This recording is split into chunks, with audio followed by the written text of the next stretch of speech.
Well, Boris Badanov's efforts to make Moosylvania the world's most popular disaster area have really brought results. Golly, Bullwinkle, we've got more emergency supplies than we know what to do with. Yeah, here's 22 gross of emergency collar buttons. Now, if we only wore emergency collars, Well, how about this? 46 tons of bubble gum. That's a lot. more than I use in a week. Yes, the kind-hearted citizens of the USA had made Moosylvania the dumping ground for every surplus item in the country. In fact, so much junk was piled up on the swampy soil of Moosylvania that the whole island began to sink. Bullwinkle, I'm up to my knees in water. You were expecting champagne? Hadn't we better leave? Leave Moosylvania, but Rocky, I'm the governor. Oh. A good governor always goes down with his state. So?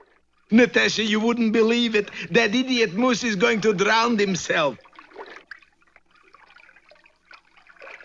And all the supplies too, darling. Yeah, that's right. All the... Oh, boy. Those are our supplies. Ours? But we haven't stolen them yet, Boris. It's only a matter of crime, Natasha. And if all that loot goes underwater, what will fearless leader say? He'll say, you go underground, Badenoff. Funny, that's what I thought you'd say, dear old superior. Badenoff, you were supposed to steal all those supplies and send them to Moosylvania. But fearless leader is not the right time yet. Badenoff, the island is loaded. I tell you, it's not the right time. And it's starting to sink. It's still not the right time. And if you don't get to work, you will be number one on the liquidation parade. Now is the right time. Come, Natasha. Mooring close to the soggy site, Boris and Natasha began swiping supplies and rowing them to their submarine yacht. But fast as they could steal, the island sank still faster. Meanwhile, Rocky was perched atop a 16-ton cement mixer, watching Bullwinkle, who was still determined to go down with his state. Yeah, I'm a determined sinker, Rock. You can say that again. I don't think I dare. There must be something I can do for you. How about a rousing chorus of taps? Isn't there anything you want? How about a piece of that bubble gum? Bullwinkle, that's it. What's it? Bubble gum. That's how we'll save Moosylvania. You putting me on, Rock? Bubble gum? Boris, what does this mean? It means Squirrel has finally flipped his goggles. Come, help me with these cartons of butterscotch yogurt. Meanwhile, Rocky was dumping boxes of bubble gum into the huge cement mixer. I just wanted one little piece, Rock. You won't need one, Bullwinkle. Watch. And the brainy squirrel zoomed to a large tank of surplus helium left over from the Navy blimp school. In a few minutes, he had fastened the tank to the batch of bubble gum and turned on the valve. Instantly, the bubblegum opened into an enormous helium-filled balloon, which Rocky then fastened to a nearby tree root. I just wanted one little piece, Rock. Don't you see, Bullwinkle? These balloons will keep Moosylvania from sinking. True, in just a little while, Rocky had a dozen of these huge balloons swaying in the breeze. Of course, their upward pull countered the weight of the supplies. The island stopped sinking, and Bullwinkle slowly emerged from the swamp. Ta-da! Boris, the squirrel has done it again. You know, I hate to admit it, Natasha, but he's a pretty smart cookie. Then why are you lighting the fuse on that dynamite? Because that's the way the cookie crumbles. And Boris tossed the dynamite right under our hero's furry tail. Don't miss our next bang-up episode, Moosylvania Mishmash, or A State of Confusion.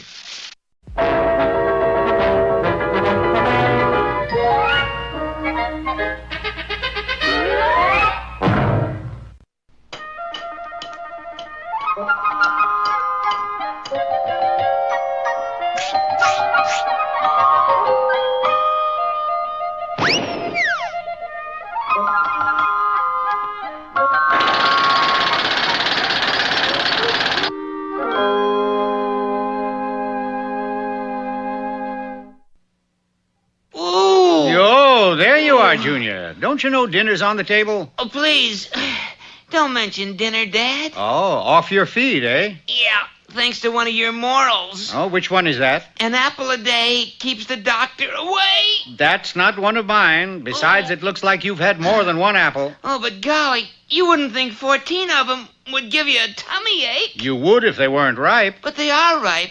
Look how red they are. Well, the skin may be right, but inside, that's something else. Like I always say, son, you can't judge a book by its cover. These are apples, Dad, not... I'm reminded of a fable I wrote some years ago. The Fox and the Three Weasels. Weasels have a very unsavory reputation, especially three weasels named Tom, Dick, and Larry. They began life behind bars, the bars of a playpen. We have got to break out of here. Yeah, I'm getting stir-crazy, see? I lost my pacifier. That night, when all was still, a rattle with a serrated edge was brought out. And the result was that three errant characters went out into society to launch an unparalleled crime wave. They began by holding up trains that ran under Christmas trees. Next, they robbed piggy banks. They even sank so low as to take candy from babies. What a haul. Yeah, 11 cents, see? And 14 all day suckers. But these dastardly deeds brought the minions of the law hot on the heels of the Weasel Gang. Of all the stupid things. Yeah, we'll be back in our playpen before we know it. And then fate intervened. For just ahead, a bridge spanned a river. Across the river is the state line. They couldn't follow us there. But look at the bridge. It's like only half completed. So what? Halfway across the state line is better than nothing. Offhanded, you'd surmise that this was the finish of the Weasel Gang, but such wasn't the case. For a ferry boat happened to be on the river, and the getaway car simply fell to the parking area. But this time, fate wasn't so kind. For that ferry boat was on a sightseeing cruise, and her first stop was Stony Island, home of the state prison. Naturally, the newspapers played it up big, and one of the periodicals came to the attention of Tycoon J. Fox, the canned soup millionaire. I could use three lads like those. Indeed he could, for his canned soup empire was tottering. Sorry, TJ, but there's no market for chocolate soup. No, Chief. It isn't the alphabet soup the customers object to. It's what the letters spell out when they pour it. Maybe it's your advertising, boss. I mean a motto that says, it's what we drank on the Titanic. My only salvation lies in winning the annual new soup contest. I've got to come up with a new soup. And then one day, an old janitor who had once washed windows in Tibet swept his way into the Fox's office. What's this, Broomington? Your resignation? No, Mr. Fox, that's an ancient recipe. It shows you how to make the soup of the 7 moons. Fox knew a winner when he saw one. There was just one hitch. In order to make this soup, you must get the sprout of a has-been and the pollen from a wallflower. The only way to get them is to steal them. That's where the Weasel Gang came in. The next morning, the Fox paid a visit to their cell. Then you'll get those ingredients for me? Oh, sure, but how could we do it from in here? Yeah, wise guy. Nobody's ever busted out of Stony Island. Oh, no? The guards are eating soup for dinner. My soup. At 6 that evening, the lights came on and the guards went out from eating Fox's soup. The Weasels and their benefactor walked to freedom. All right, boys, get going. I have to have that soup by tomorrow morning. The gang did their work well. They returned with their sack full and dumped the contents into a large vat. Now, leave me alone. I've got work to do. The new soup contest was practically over by the time the Fox arrived with his vat, and the judges were about to announce the winner. Don't do it. Don't say a word until you've tasted this. And that's where Tycoon J. Fox made his mistake. The judge took one small sip and immediately turned blue. My stars! Look what's in that vat! There, swimming among the has-beens were old shoes, alarm clocks, license plates, and alligator wallets. The Fox turned to the three Weasels. I told you to steal has-beens and wallflowers. And the Fox and the Weasels went to prison. So you see, my boy, you can't judge a book by its cover. The fable's right, but the moral's wrong, Pop. What should it be? Too many crooks. Spoil the broth.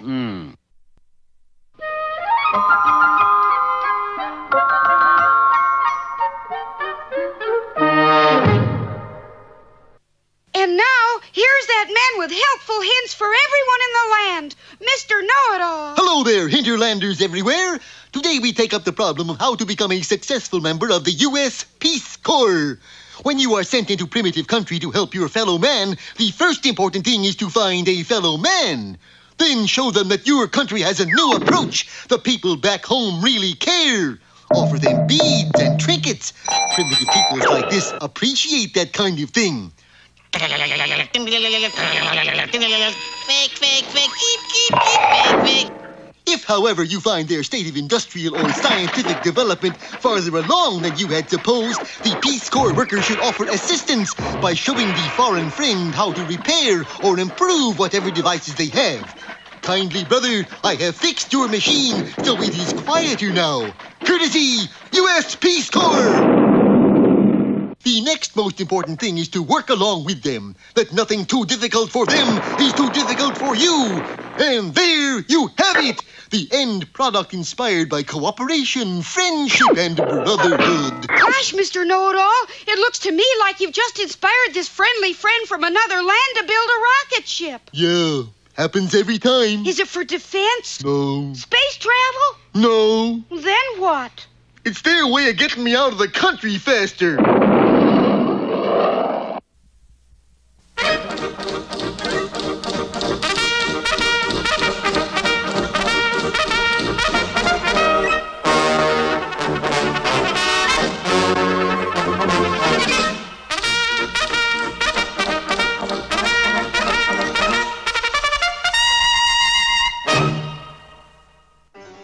Snidely Whiplash, that scandalous, nefarious, odious, obnoxious, villainous villain of the Northwest, had outdone himself. He had become so shockingly despicable that he couldn't stand himself. You are rotten to the core, Snidely Whiplash. Rotten, rotten, rotten! How did I ever get started tying ladies to railroad tracks? If I could only stop.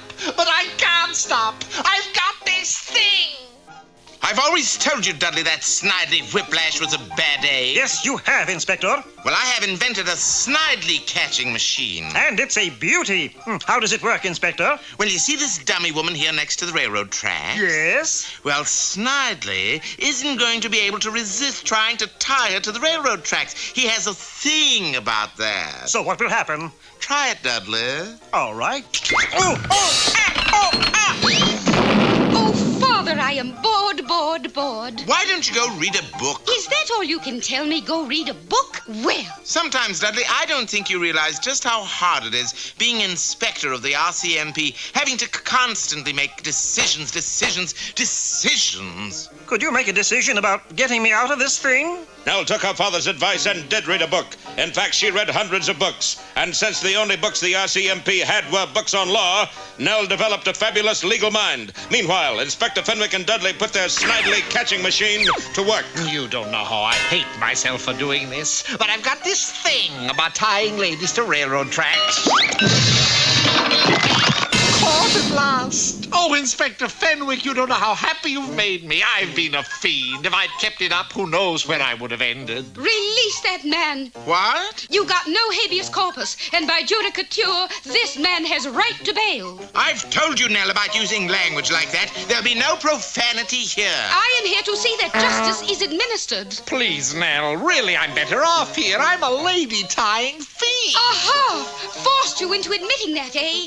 What did they use, a rubber hose? Well, never mind. It will never stand up in court, Whiplash. In court?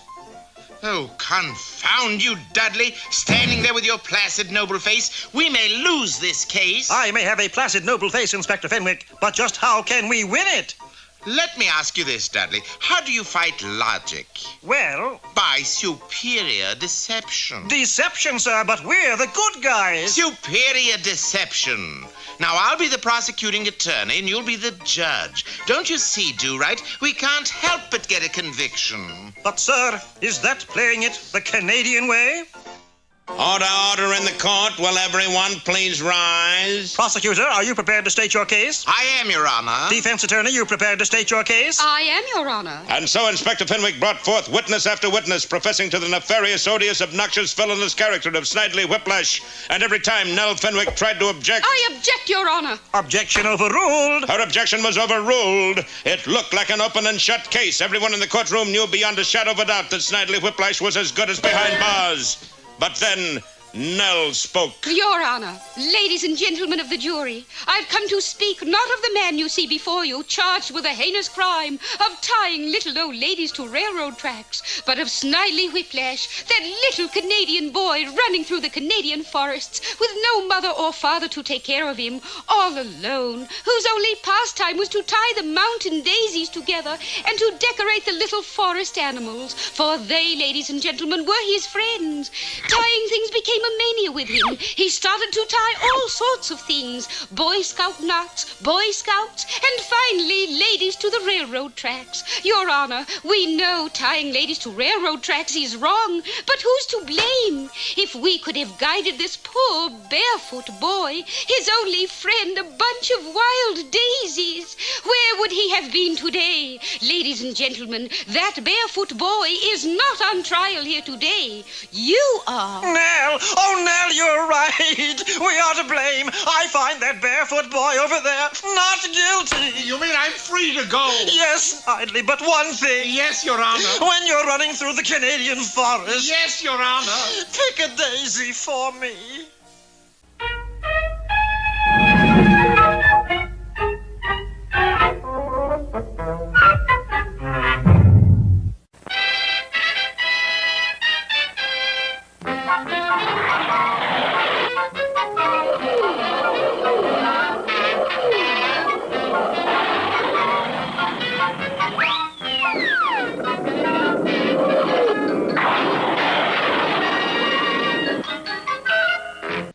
Well, in our last episode, Rocky saved the island of Moosylvania from sinking by using his brainy little head. And 46 tons of bubble gum. Same thing. But an angry Boris lit the fuse on a stick of dynamite and tossed it right at Rocky. Quick, back to the submarine, Natasha. You don't want to be hit by flying pieces of flying squirrel.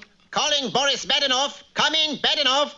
I'm in, fearless leader booby. You see me toss dynamite at squirrel? Badenov, you are an incompetent, stupid, disgusting little nincompoop. Who's little? If that dynamite goes off on the island, the balloons will collapse, the island will sink, and there will be nothing left for us to steal but acres and acres of goo. It's just that she's so tall it makes me look... Acres of what? Goo! Goo! Natasha, I think fearless leader is in his second childhood. Boris, he's talking about what the dynamite will do to those sticky balloons. Yeah, they're... Oh, boy. And Boris dashed madly away. In a flash, he returned with a sizzling dynamite, which he deposited neatly in a handy, thin trash barrel. See, you got to have a cool head and nerves of... A thin trash barrel. Darling, that is not a trash barrel. That is a ventilator on our submarine. Gee, I could have sworn that was a trash barrel. Yeah, you're certainly a dumbhead. Me too. And while Boris sinks slowly in the west, let's travel east and see how our friends are making out. Well, I guess those balloons will hold till we can send all this stuff back, Bullwinkle. Send it back? Sure. Moosylvania's not really a disaster area. It always looks that way. But how do we send it back? Easy. Call your friendly neighborhood moving man. Is me, my card. Van and storage. You're a moving man? Watch. Yup. He's moving all right. And you'll return all this stuff for us? How much? For you, I do it free from charge. Free? Boris, you're not going to take the money. Natasha, if they pay me to steal from them, I lose my amateur standing. And so it was a short time later that a makeshift barge loaded with a fantastic amount of surplus goodies was headed out to the open sea. Moosylvania, here we come. At that moment, a sinister-looking black submarine surfaced beside them, and out stepped fearless leader himself. Boris baby Liebchen. Liebchen? When we peddle all this stuff, Moosylvania will be in the black again. You've saved the country. You mean I'm a hero? Absolutely. And so I now give you the Moosylvanian Order of the Double Cross. Here, catch. Boris, look out! Yes, that tiny ounce of metal was just 1 ounce too many. The added weight began to push the enormous barge underwater. Oh, come on, not twice in one episode. Boris, darling, throw the metal overboard. But fearless leader himself gave that to me. Bad enough, you're sinking the whole cargo. What happens if it sinks? You get shot. What happens if I throw away the metal? You get shot. Well, at least I got a choice. Now let me see. Well, the old place is back to subnormal, Rock. Yeah, and we... Hey, was that a shot? Heck no, Rock. Well, it sounded like a shot. Nope. Then what was it? That was the end. By George, he's got it. It is the end. But watch for another episode soon of Rocky and Bullwinkle. It may be a little hard to find, but don't give up. We're not.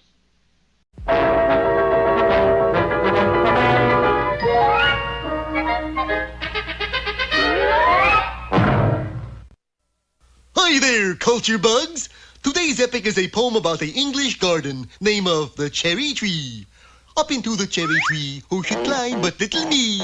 I held the trunk with both my hands and looked abroad on foreign lands. I saw the dimpling river pass and be the sky's blue looking glass, and dusty roads go up and down with, hi there, Dusty. I say, Hatchet, I do believe there's a poacher in your cherry tree. A poacher? Confound the rascal. I saw the pleasant garden lie, adorned with signs before my eye. Hatchet Manor, keep out, this means you. Hey, that don't rhyme. I say, who's up there? Ain't nobody here but us cherries. Will you come down at once? Well, you asked for it. Good heavens, what's happened to Hatchet? I cannot tell a lie. I did it with my little cherry tree.